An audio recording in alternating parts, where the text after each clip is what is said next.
Hello there, welcome back to my channel. So in this video, we are coming to continue with our discussion on accounting for investment in associates and joint ventures. That is IAS 28. Alright, so in my previous video, we had an introduction to investment in associates and how this is accounted for in the consolidated financial statements. So we looked at brief definitions, and then we looked at the equity method, and we understood the difference between the equity method and the acquisition method.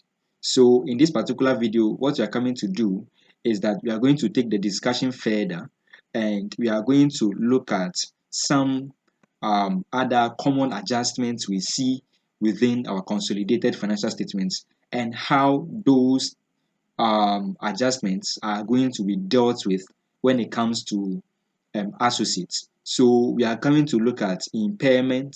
We will be looking at trading or intra-group trading between the group or the parent and then the associates.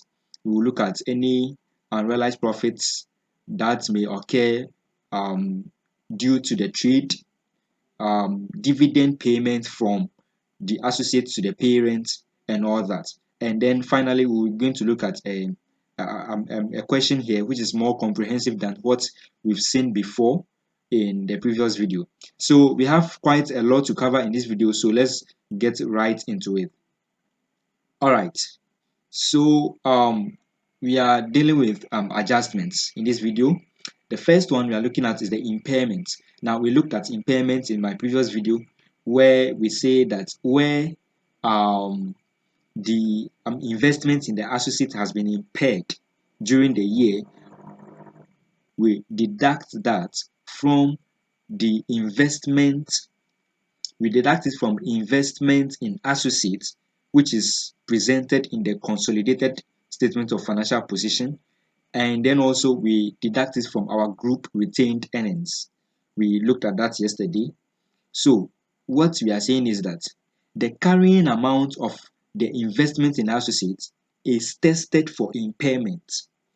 So we know that for an asset or an investment or a liability or anything to be impaired, it means that the carrying amount of that asset or liability exceeds its recoverable amount. Okay, so when the carrying amount exceeds the recoverable amount, then we are saying that that particular asset or investment or whatever has been impaired. So the carrying amount of the investment in an associate is tested for impairment by comparing it with its recoverable amount. This is done in accordance with IAS 36, impairment of assets. All right. Then, after application of the equity method, including recognizing losses, the investor should determine whether there is objective evidence that the investment in the associate has been impaired. Now, the following events, might give an objective or evidence of an impairment of an investment in associates. Take note of these events. Events that might give an objective evidence of the probability of an impairment of an investment in an associate. Okay, so the first one is where there is significant financial difficulty in the associate, then its recoverable amount would definitely be lower. All right, where there is a breach of contract, by the associate, bankruptcy or financial reorganization are probable. And then finally, where there is disappearance of an active market for the net investment because of financial difficulties. So these four indicators or events are some of the events that provide objective evidence of the investment in an associate being impaired. All right, so take note of that. I've not seen this in an exam thus far, but who knows, it might come in yours, so take note of it. Then there is a note that an impairment loss is recognized as an expense in profit or loss and as a reduction to the carrying amount of the investment. So that is the treatment. what we are saying is that whenever there is an impairment, as we've seen yesterday, we subtract that impairment from the investment in associate calculation. When you are calculating it, you are going to subtract it from the cost of the investment or the carrying amount of the investment, and it is also recognized as an expense in the consolidated profit or loss, in the consolidated statement of profit or loss. So that is the treatment for impairment. All right, I hope you get that. So that is it for impairment. Now, the second thing that happens within the group is trading. Now, the associate is not recognized as a member of the group. Take note of that. An associate is not recognized as a member of the group, and that is why its figures are not consolidated. That is why the figures are not consolidated. Therefore, whenever there is a trade between the associate and the parent, the trade is not cancelled. Okay, the intra-group balances as a result of trading between the associate and the parents are not cancelled.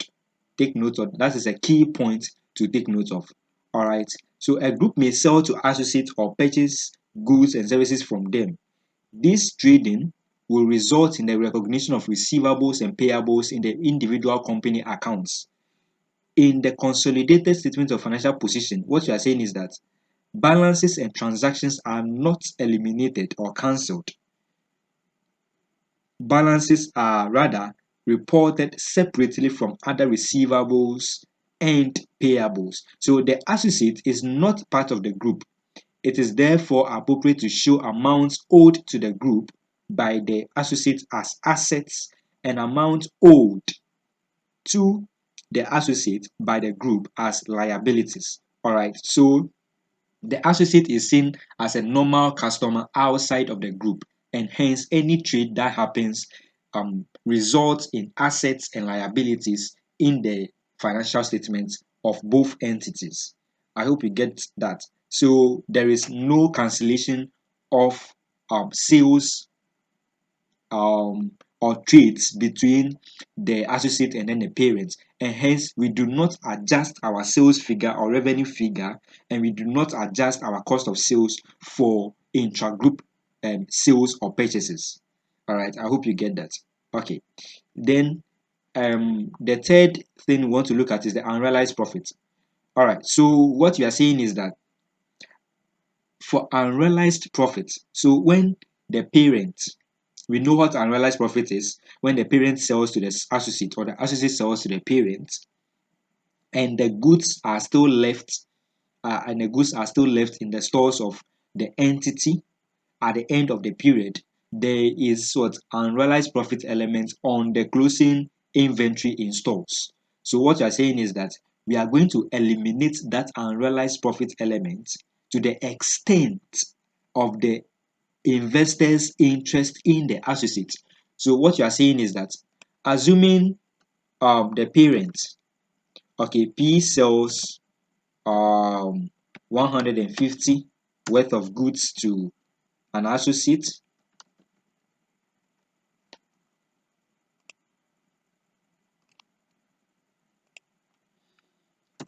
So let's say that it sells $150, sells goods worth $150 to the associate.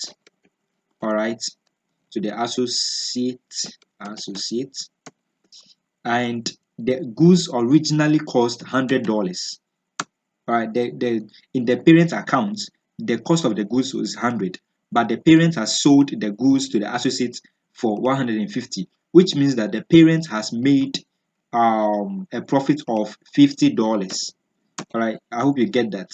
Now, this $50, if the goods are still remaining in the associate's inventory at the end of the period, then it means this particular profit here is unrealized. All right, the profit is unrealized. So what you are saying is that in case the shareholding of the parents in the associate is say 30%, all right, or 0.3, let's say 0.3, what we'll do is that let me increase the yes. So what we do is that we are going to multiply this 0.3, which is the shareholding of the parents in the associates, by the unrealized profit element, and then you are going to deduct that from our cost of sales. We are going to deduct that from our cost of sales, and then we'll also deduct it from the investment in associates. All right, from the investment in associates. So that is what we are saying, that the unrealized profits are eliminated to the extent of the investor's interest in the associates. So to summarize what I just said, we will calculate the unrealized profit element on the goods that remain in the inventory of either the parent or associates. So it happens in both ways. Whether it is the associate who sells to the parent or the parent sells to the associate, the treatment is the same. We will calculate the unrealized profit element, which in this case we are saying is $50, and then we are going to multiply that amount, the unrealized profit amount, by the parent's shareholding in the associate, and that is going to be the amount that is going to be eliminated from the consolidated figures. All right, and that amount is going to be deducted from our investment in associates, which is going to be presented in the statement of financial position, and then also it is going to be deducted from our cost of sales. All right, our cost of sales. Now this is necessary because um, we want to avoid double counting. Remember this unrealized profit, which is included in the closing inventory of the associate, is going to reduce or is going to increase the profit of the associate in case the associate is the one to whom the goods were sold. All right, so that unrealized profit has increased or is going to increase the associate's profit for the period, which is going to be shared to the parent in the consolidated statement of financial in the consolidated profit or loss. All right, so that is the reason why we are subtracting it from the share of the cost of sales in the consolidated statement of financial position to reduce the that amount by which the profit has been increased. This is what I'm saying. So let's go back to our video yesterday and then we'll see. Let me just explain that there. So we have a statement of profit or loss here. All right. So let's see something like this. All right. Now we have what we call in the consolidated financial statements, we have income from associates. Now this income from associates is a share of the associate profit for the period, the parent's share of the associate's profit for the period. Now this profit of the associate, which is actually in the financial statement here as 2,000. All right, this is the associate A, 2,000. Now this particular profit here was gotten or was obtained after we have adjusted for our cost of sales here. Now an element of the cost of sales is our closing inventory. All right, so the closing inventory reduces our cost of sales and increases our profit figure. Do you get it? So since it increases our profit, if it is remaining in our stores at the end of the period, then it means the profit element there has been unrealized. Therefore, we will have to take it off the profit. It has increased profit, so we have to take it off. That is all we are saying. You have to take it off the profit. All right. So that is going to be what added back to our cost of sales. It's going to be added back to our cost of sales. And if it is the consolidated statement of financial position, then we will have an unrealized profit element here, and that is going to be deducted from our investment in associate figure here. Okay, to get our carrying amount of the investment in the associate at the end of the period within the consolidated financial statements. So that is all I'm saying. All right, I hope you get it. Okay, then finally we want to look at dividends. So we know that the investment in the associate um, is going to attract dividend. Okay, so the associate at the end of the period is supposed to pay dividends to the parent because the parent has invested in the associate. Now, what you are saying is that in the consolidated statement of financial position, ensure that dividends payable and receivable are fully accounted for in the accounting records of the individual companies. So in the separate financial statements, make sure that the dividends payable and receivable are existing, are fully accounted for. All right, and then include receivable in the consolidated statement of financial position for dividends due to the group from the associate. Do not cancel any balances for dividends. As we are saying, this is consistent with the trading activities. Okay, it is consistent with the trading activities. So what you're saying is that the associate is not part of the group. Therefore, we do not cancel any balances of dividends from the associate. Now, in the consolidated statement of profit or loss, do not include dividends from an associate. Now, there is a reason why. The parent's share of the associate profit after tax, that is before dividends, is already included under equity accounting in the income from the associate. It would be double counting to include dividends in the consolidated statement of profit or loss as well. I hope you understand this particular statement. So we are saying that for the consolidated statement of financial position, we do not cancel any balances of dividends as we have been doing for subsidiaries. Okay, we do not cancel it in the consolidated statement of financial position. But when it comes to the statement of profit or loss consolidation, we do not include dividends from the associate. Why? Because we already have a share of the associate's profit. Now remember, dividend is paid out of profit.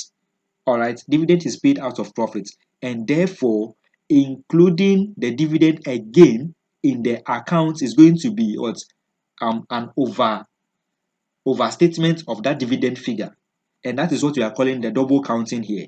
Okay, so we do not include any dividends in the consolidated statement of profit or loss because that dividend is already included in the income from associate line item that we have in the consolidated statement of profit or loss.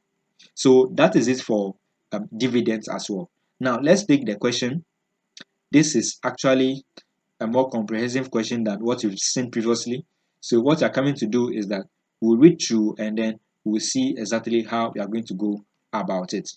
So we have P company has owned 40% of A company since 1st June 20x7 and it acquired 90% of S company on 1st May 20x8. Now take note of the dates of acquisition. Take very good note of the dates of acquisition, all right, because that is going to help us determine whether it is a mid-year acquisition or not. A mid-year acquisition occurs when the associate or the subsidiary is acquired mid-year. Okay, it's acquired mid-year or during the financial or the reporting period of the parent. The reporting period of the parent. So take note of that. So P has acquired 40% of A on 1st June 20x7 and it also acquired 90% of S on 1st May 20x8. The statement of profit or loss and other comprehensive income for the year ended 31st December 20x8 is as follows. So we know that the reporting period is 20x8 and then the acquisition of A occurred on 1st June 20x7. So that is going to be 1 year plus so 1st June. So this is going to be June, July, August, September, October, November, December.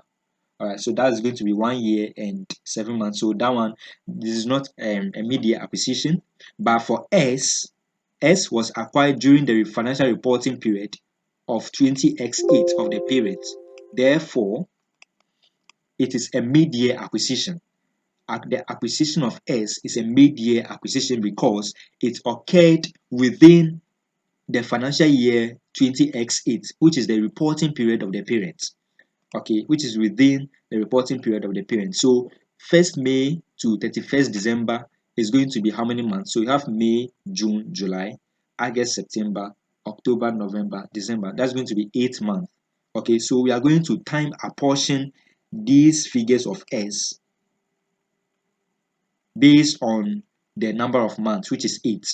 Okay, so take note of that. Okay, so we have revenue, we have cost of sales, we have other expenses, we have investment income, we have finance costs, profit before tax, income tax expense, profit for the year, other comprehensive income, we have gain on revaluation of land, and then we have our total comprehensive income. Now the following information is relevant. I have an additional information here, and it says a fair value exercise conducted on 1st May 20x8 concluded that the carrying amounts of S company net assets were equal to their fair values. Okay, so that is actually a very good point for us. So there is no need for us to adjust for any fair values. Now, since acquisition, P company has sold goods to S company totaling 35,000. Okay, so the parent has sold goods to the subsidiary. None of these goods were in inventory at 31st. Okay, so none of them has been in the inventory at 31st December 20x8, which means there is no element of unrealized profit. All right, during the year, P also sold goods to A for 30,000. So P has sold goods to the associate for $30,000, all of which A company held in inventory at 31st December 2018. So the whole amount has been held in inventory at the end of the period. All of these goods had a markup on cost of 25%. Well noted. The investment income of PE company for the year ended 31st December 20x8 includes a dividend from A. A paid a dividend on 31st December of $25,000. Okay, the carrying amount of the investment in A calculated using the equity method was 150,000 in P's company's consolidated statement of financial position as at 31st December 20x7. So this is the cost of investment or the carrying amount of the investment in A as at 31st December 20x7. Okay, land was revalued on 1st June 20x8. All other items in the statements of profit or loss and other comprehensive income are deemed to accrue evenly over the year unless otherwise indicated. Now, required. Prepare the consolidated statement of profit or loss and other comprehensive income of P company for the year ended 31st December 20x8, and then calculate the carrying amount of the investment in A company in the consolidated statement of financial position of P as at 31st December 20x8. All right. So this is the question we have here. Now let's see what we are going to do about it. So we have the solution here. So we have the heading consolidated statement of profit or loss and other comprehensive income for the year ended 31st December 2018 or 20x8, sorry. So we have that. So we have our pro forma financial statement here. So as we know from our previous video, we'll have our revenue to profit before tax, and then in between or after our gross profit, other expenses and all that, before our other income, we will have a share of profit of associates, as we have seen here, and it's going to be a working. So this is going to be workings too. All right. So we have a working there, and then we have other income, finance costs, and all that. So this is not something new. So quickly, let's go and insert our figures from the separate financial statements we have in our question. So for my revenue, I'm going to pick it of that of the parent, so 700, and then I can copy this to the subsidiary as well, and then I can copy the cost of sales as well down. So copy this down just like that.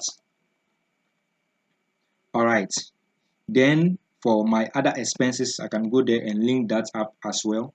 So I have my other expenses of 150,000 for the parent, and then I can copy this across using Control R. Our share of profit of the associates, we are going to calculate it. Other income, we are going to pick that of the parents other income. So I hope I've taken the right figure there. Okay, so we can have that, and then I can copy this one to across using Control R. So this is what you do in the exam if you want to save time. So finance costs, I can come here and pick my finance costs, and then also copy it across. Then we have our profit before tax. Then we have our income tax expense. I'm going there to pick my income tax expense, which is 53,000 for the parent and 18,000 for the subsidiary there. Okay, then we will have our profit for the year. Then we'll have our gain on revaluation. That's 1, 2. I can go there and pick that of the parent, 4,000, and then also copy it across for the subsidiary as well. So that is what I have here so far. Now let's go to our workings and draw up our group structure. Okay, so we are going to have the group structure, and the group structure, I'm going to have my parent P here, and then I'll come down a little and write my S there, and then because of the huge so what I'm going to do is that I'm going to do this and put my A here. Good. And then let me also shift this a bit, as well as this a bit. Okay, so this is how the group structure is going to look like. Let me try and draw a line to connect the three. So I'll come here and then I'm gonna draw a line to this, as well as draw a line. Right, my line is straight. Okay, so we have that. And then for the subsidiary, we bought 90%. So it's going to be 90%. Let me write my 9 well. So I'm using the mouse to do this. You can use a better method. So, and then my associate is 40%. So we bought 40% of the associate. So this is interesting. So we have 90, and then let me clear that. That is very bad. Let me clear this, and this. Okay, so let me try and write my 40 well. 4, good, and then my 0. Okay, now remember that it is in percentage. All right, remember that it is in percentage. So this is 90% and 40%. Now the subsidiary S was acquired. Now this is not how you do it, but because of the enlarged space here, that is why I'm doing this here. All right, S was acquired on 1st May, so 05/20 x8. So this implies that is post acquisition, the post acquisition period equals 8 months. Okay, and then A was acquired on let me say over a year ago. Okay, so that one, it doesn't really matter. So we have the S and then we have our A as well. So that is the information we have here for our group structure. So this, we move to the group structure because it's going to help us to time apportion the figures for our subsidiaries. Okay, that is the reason why we quickly went to do that. Now, these figures are going to be time apportioned. So we bought the subsidiary mid-year. So we are going to multiply each of these figures by 8 months. Okay, 8 months, because the figures for the subsidiary can only be included in the consolidated financial statements to the extent of the period within which the parent has control over the subsidiary. So we are going to pick this value and we are going to multiply it by 8 over 12. And we are going to do that for each of these figures. So I'm going to have 8 over 12. We're going to do it for each of the figures times 8 over 12.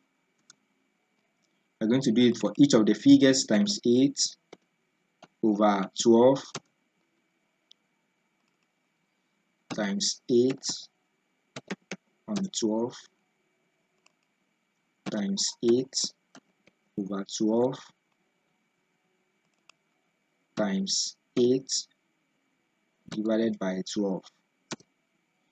Okay, so that is what we have there. Now, as and when we read the additional information again, we will know whether some of these figures are going to be multiplied by the 8 over 12 or not, because some of the items might have occurred within the post-acquisition period, and therefore it means we do not have to time apportion it. When the transaction occurs in the post-acquisition period, then they do not have to be time apportioned. But where it happens beyond the post-acquisition period, going back into the pre-acquisition period, then we have to time apportion it so to determine the post-acquisition period figure. All right, so let's go back to our items here. So what items do you have? We have revenue, we have cost of sales, we have other expenses.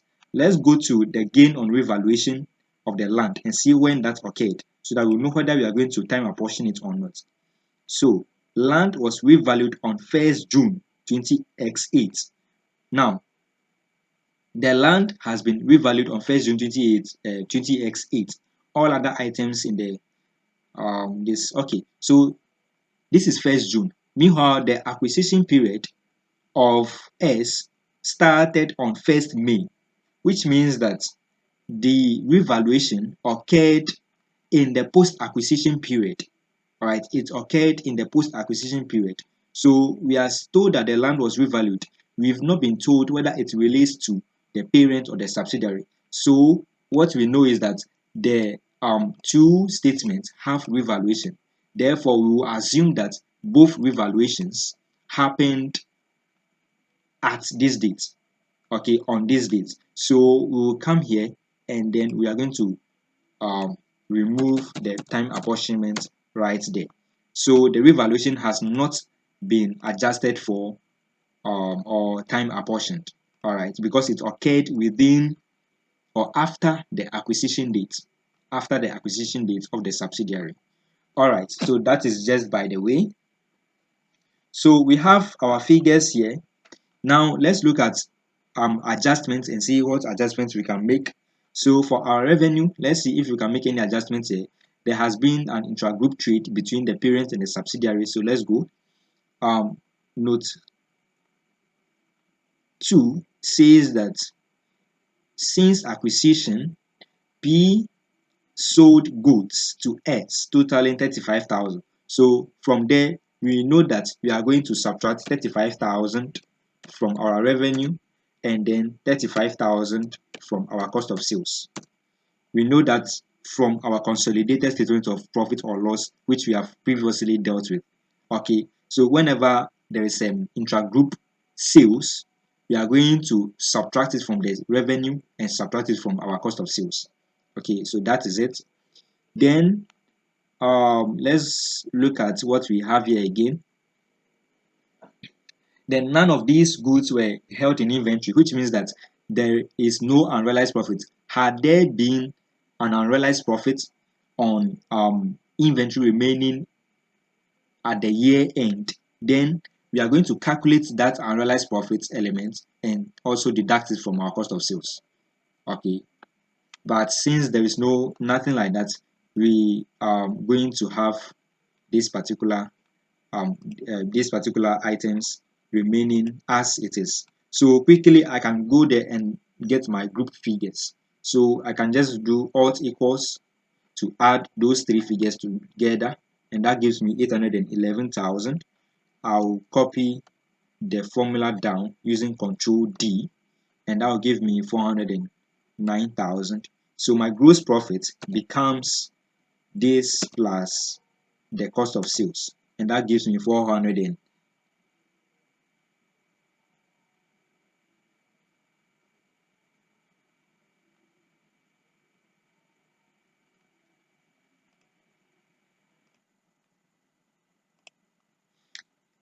Okay, so when it comes to the presentation of your expenses from cost of sales to all the other expenses, you need to be very careful. Okay, now these figures I've presented them as negatives. So since I'm subtracting this from these figures, this has to be positive. All right, so that it's going to have the opposite effect on these calculations. So instead of presenting this as a negative, I'm going to make it a positive figure. So assuming these particular figures are positive, then I can make this one negative. I hope you get it. All right. So that is it. So this is our gross profit. Let me insert my border there. So that is my gross profit. Can bolden it. And then my other expenses are going to remain just like that. So I'll have my alt equals, and then I can copy this and hit enter, and that will give me 180,000. So that is my other expenses. Now the share of the profit of the associates, we can go and calculate that. So I'll come here and do workings 2 share. Sorry. So we have share of profit of associates So what do we have here? To calculate that, we will have the share. So we'll have parents share of A's profit. Sorry. So you have profit after tax. Then this is going to be equal to the profit of the period, which is 94,000. So this is their profit for the year, 94,000 there. And then I'm going to multiply that by the percentage holding. What is the percentage holding? Is 40%. So I'll come here and I'm going to multiply that by 0.4, and that will give me the parent's share of the associate profit after tax of 37,600. And then because we have sold goods, as I explained earlier, we have sold goods. And when I was explaining, I mentioned that we are going to adjust the cost of sales. That was a mistake. It is supposed to be adjusted within this particular calculation, share of the profit of the associate. Okay, so whenever you sell goods to the associate, or associate sells goods to the parent, and the goods remain in inventory at the period end, what we do is that we are going to adjust our share of profits of the associate figure using the unrealized profit element there. So we are going to have unrealized unrealized profit. Okay, and that unrealized profit can be calculated as follows. We will go to our additional information and get what that we have to get there. So we are saying that during the year, P sold goods to A for $30,000. For $30,000, and all of the goods are still being held in inventory at 31st December 2008. Then the goods had a markup on cost. So what you have to do is to calculate the unrealized profit elements. The unrealized profit elements can be calculated by 25 divided by 125. We are going to apply this on cost. So 25 over 125 multiplied by this 30,000. Okay, and then we are going to strike the parent's shareholding in the associates percentage to that amount to get our unrealized profit element. So this is what I mean. We will have the 30,000 multiplied by 25 over 125. That is the unrealized profit element at the period end. Then we are interested in only the parent's share of this unrealized profit element. So I'm going to multiply it further by 0.4. And that will give me 2,400. That is going to give me 2,400. This has not been formatted properly, so let's come here and format this. Okay, so we have 2,400, and this is going to be a deduction.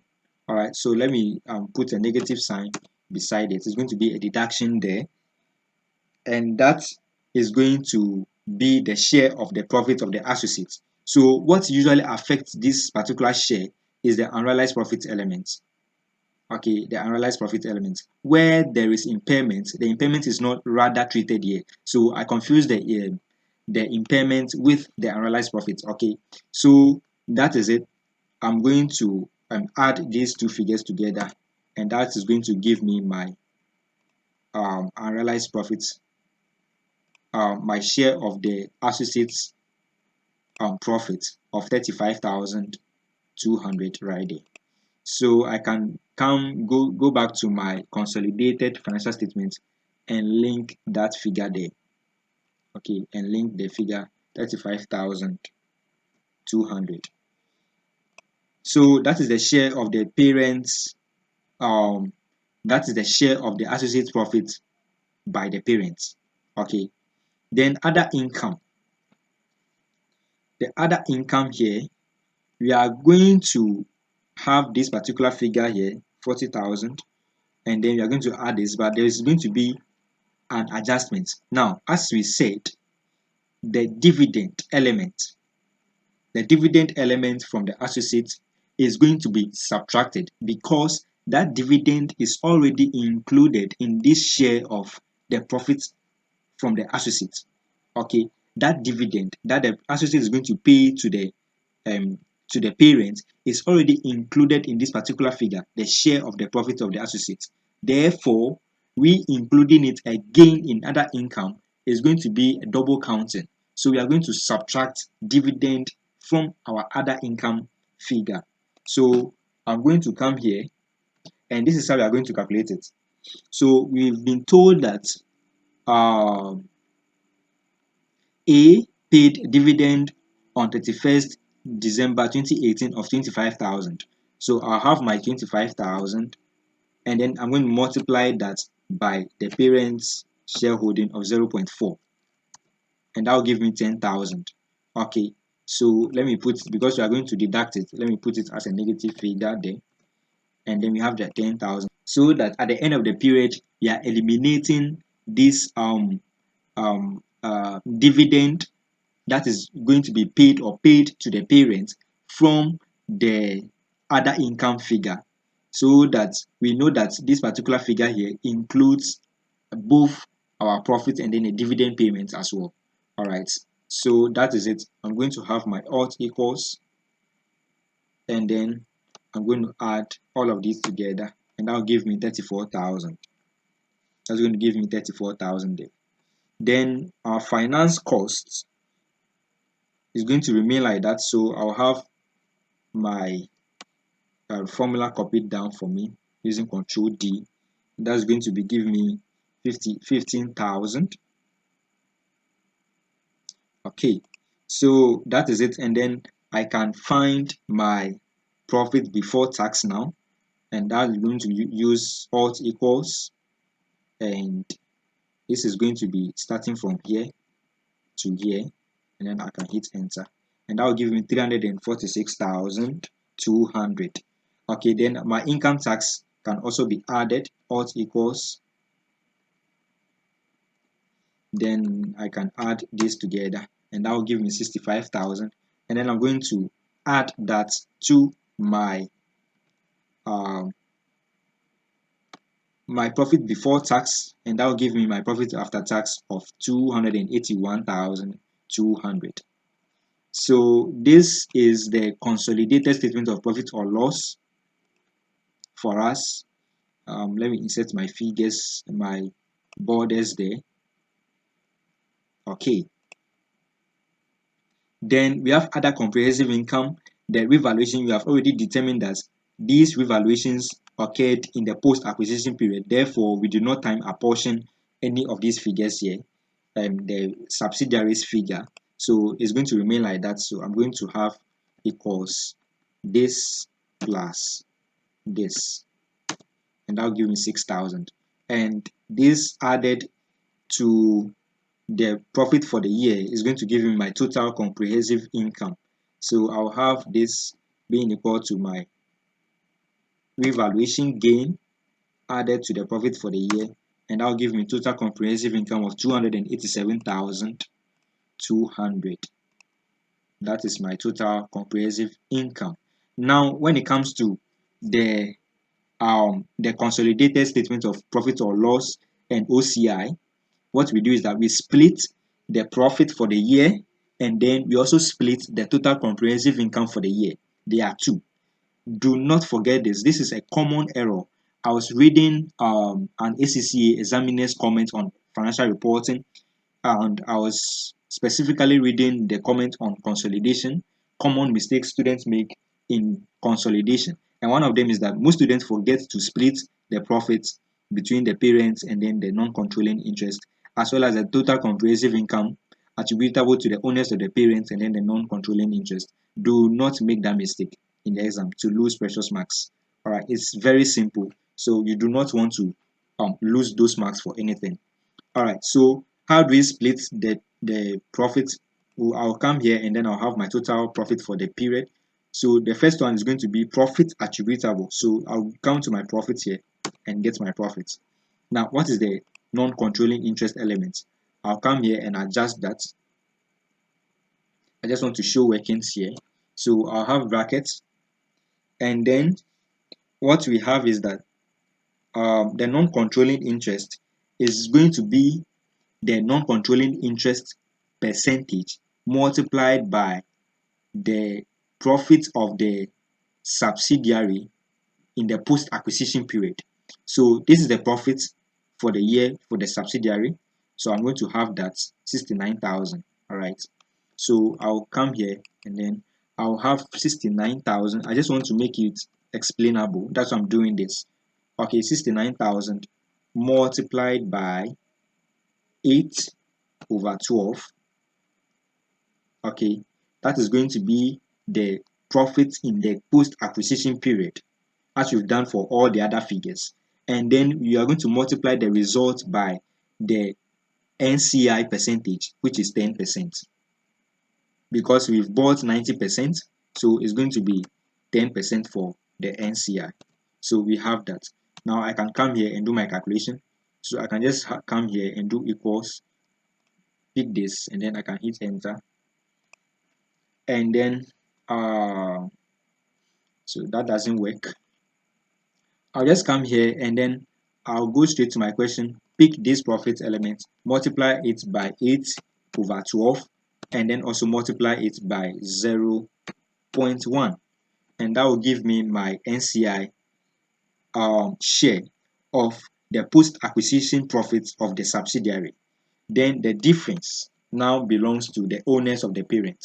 So I'll come here, pick this, and then subtract this particular NCI figure from it to get my parents to get my parents figure. So I hit enter, and that is it. Okay, so let me insert my border here. So that is how we share the profit. And then when it comes to the total comprehensive income, it is not very different, just that we are going to use the total comprehensive income rather than the profit for the year. So this one too, we will have our total, which is 287 200 there. Then the non-controlling interest, this one is going to be this particular profit, which is 4,600, is going to be the profit for the year, share of the NCI, profit for the year of the subsidiary, and then you are going to add the NCI percent, which is 10% of the other or of the other comprehensive income of the subsidiary, which is 2,000 here. So I'm going to write my 2,000 there. I hope you understand it. So we pick the profit for the year. When it comes to the total comprehensive income sharing, we will pick the profit for the year. Remember, total comprehensive income is profit for the year plus other comprehensive income. So that's what we are doing here. The profit for the year for the subsidiary is 4,600 attributable to the non-controlling interest. We will take that and add the NCI's percentage of the other comprehensive income for the subsidiary, which is 2,000 in this case. All right, so that is what we've got there. So I'll come here and then let me pick that, do that quickly. So this plus 0.1 multiplied by this 2,000 here, and that will give me 4,800. The difference now between the total comprehensive income and then the NCI's share becomes the total comprehensive income attributable to the parents, and that is going to give me 282,400. So this is how we prepare the consolidated statement of profit or loss when there is element of associates. Now these particular two things that we did here are normal. It's a normal thing as we've seen in the previous periods. I just wanted to explain the other comprehensive income elements as well. So I hope you understand whatever we've done here. Okay, so it takes practice for you to master consolidation very well. So make sure you can rewatch this video again for you to grasp the concept, the key concepts within this particular video. Now the question was in two forms. It says we should calculate the carrying amount of the investment in A in the consolidated statement of financial position of P. So the investment in associates, that particular line item appears within the consolidated statement of financial position, which we are not preparing in this particular video. But let us look at how, assuming we were preparing the consolidated statement of financial position, the amount we would have included within that particular consolidated financial statement. Let's look at how we are going to calculate that in this video. So every other thing you are going to do in the consolidated statement of financial position is going to be remain the same as we previously know. The only difference is what we are coming to do right here. So I'll have my two investments in associates. So that is what we are coming to include within the non-current assets, as we have seen yesterday, or in the as you have seen in the previous video. Okay, so this is it. So what do we start with? Usually we start with the cost of investment. Cost of investment. But in this case, it is not cost of investment. Rather, the cost of investment has already been adjusted at the end of 20x7. So when you come here, instead of cost of investment, we have the carrying amount being presented to us. So we've been told that the note 4 says that the carrying amount of the investment in A calculated using the equity method was 150,000 in P's consolidated statement of financial position at 31st December 20x7. So at the year end last year, this was the carrying amount or the investment in the associate as we have in the consolidated financial statements. So this particular present year, that ending balance is going to be the carrying amount or is going to be the carrying amount in the current period. So carrying amount of investments in associates at 31st December December 20x7, and that is 150,000. All right. Then, as we know, we are going to adjust it for the share of the post acquisition profit of the associate.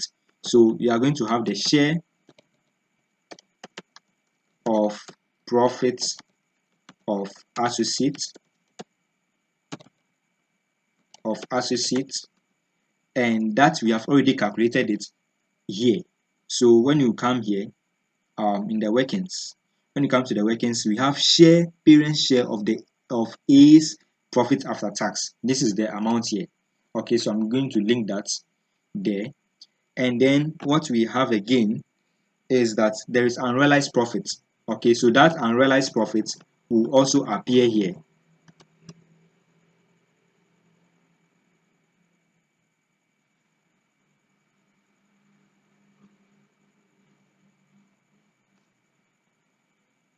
So that unrealized profit will also appear here.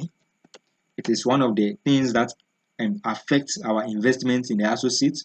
So that share of profits, unrealized profits, which we found to be 2,400 here, is also coming down here as well.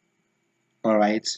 And then lastly, the dividend amount, which we have already looked at, is also going to be adjusted for in this particular calculation.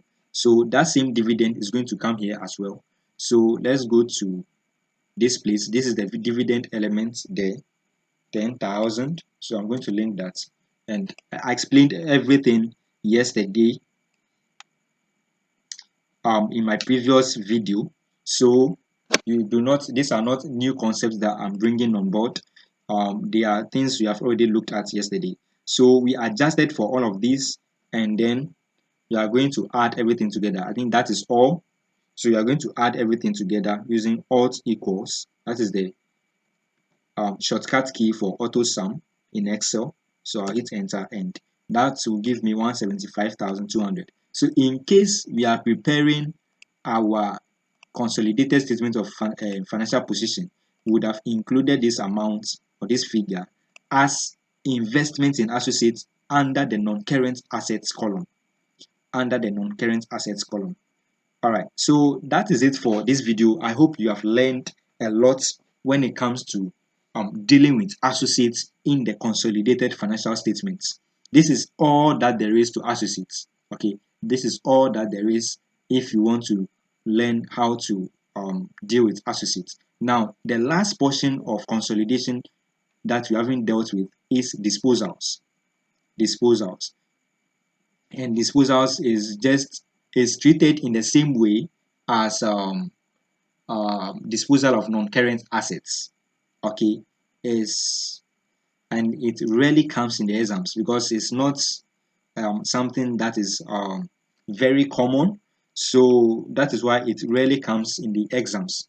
So let's see how we are going to go about that. Okay, so thank you very much for your time in this video. I hope you've learned a lot in this consolidation series. I already have videos on complex groups where the parents buy shares in the subsidiary and then the subsidiary also buys shares in another subsidiary. Okay, that means that the parent has an indirect stake in that particular subsidiary. Okay, so I've dealt with that. There are two forms of that relationship. We have the vertical relationship and then the D-shaped or the mixed group relationship.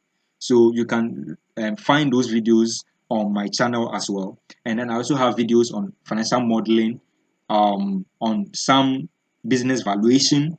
I have videos on all of that, so you can go and check them out. All right, so thank you very much for your time. I'll see you in my next video.